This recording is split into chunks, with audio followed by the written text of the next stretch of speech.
Hello my dear friends, ఇప్పుడు మీరు చూడబోతున్నారు సోమనాథ్ సైట్ సీయింగ్స్ ప్రదేశాలలో చివరిది అనమాట.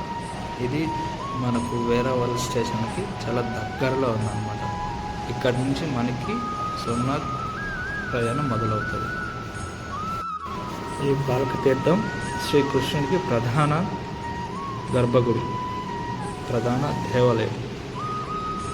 అసలు ఈ బాలక తీర్థం చరిత్ర గురించి చెప్పుకుంటే, ఇక్కడ మీరు చూస్తున్నట్టుగా శ్రీకృష్ణుడు అలాగే మోకాళ్ళ పైన ఒకరు కూర్చొని ప్రార్థిస్తున్నట్టు చూడవచ్చు. అసలు ఎందుకు ఇలా జరిగింది అని ఆలోచించుకుంటే, శ్రీకృష్ణుడు సంగీతనాథుడు, అలాగే గోపికలందరికీ ఇష్టమైన వ్యక్తి. అలాంటి శ్రీకృష్ణుడు పరధ్యానంలో ఉండి ఒక అడవిలో ఒక చెట్టు కింద కూర్చొని ఆలోచిస్తున్నప్పుడు ఎవరైతే మన మోకాల పైన కూర్చొని ప్రార్థిస్తున్న వ్యక్తిని చూస్తున్నారో ఆ వ్యక్తి వేటగాడు అన్నమాట. ఆ వ్యక్తి వేటగాడు అడవి గుండా వేట మార్గాన్ని వెళ్తుంటే శ్రీకృష్ణుని దూరం నుంచి శ్రీకృష్ణుడి కాలికి ఉన్న బంగారు కడియం తలుక్కుమని మెరిచిందని చెప్తుంటారన్నమాట. అలా తలుక్కుమని మెరిచినప్పుడు వేటగాడు జింక అని మాయలో పడి శ్రీకృష్ణుని వైపు బాణం వదిలాడన్నమాట. అప్పుడు ఆ బాణం శ్రీకృష్ణుడికి నేరుగా వచ్చి కాలికి తాకడంతో శ్రీకృష్ణుడు విలవిల్లాడిపోతాడు. అప్పుడు శ్రీకృష్ణుడు అక్కడి నుంచి తన నివాస స్థలాన్ని బయలుదేరుతూ ఉంటే జర అనే వేటగాడు అక్కడికి వస్తాడనమాట.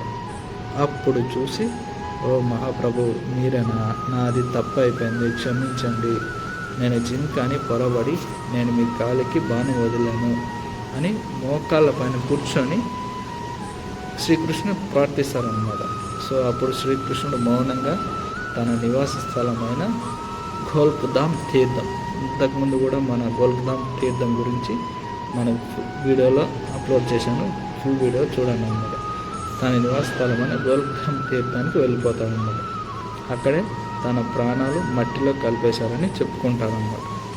సో ఇక్కడ బాలక తీర్థంలో పరధ్యానంలో ఉన్న శ్రీకృష్ణుని జర అనే వేటగాడు కొట్టడంతో గోల్క్ధామ్ త్రివేణి సంగమం దగ్గర గోల్క్ధామ్ తీర్థంలో వెళ్ళి తన ప్రాణాలు వదిలేశారన్నమాట. ఇదే అన్నమాట. చూశారు కదా శ్రీకృష్ణుని బాలకధామ్ తీర్థం గురించి చరిత్ర అండి. మీకు ఒకవేళ ఈ కంటెంట్ నచ్చితే, మన యూట్యూబ్ ఛానల్లో ఉన్న వీడియోస్ కంటెంట్స్ అన్నీ మీకు బాగా నచ్చితే తప్పకుండా మన ఛానల్ సబ్స్క్రైబ్ చేసి, లైక్ చేసి, కామెంట్ చేయండి. ఇలాంటి మరింత సమాచారం కోసం మన యూట్యూబ్ ఛానల్లో ఇలాంటి మరిన్ని వీడియోస్ అప్లోడ్ అవుతూ ఉంటాయి. తప్పకుండా మీరు చూడండి. సోమనాథ్కి వచ్చినప్పుడు మనం ముఖ్యంగా ప్రధానమైన 10 స్థలాల గురించి మనం తెలుసుకున్నాం అనమాట.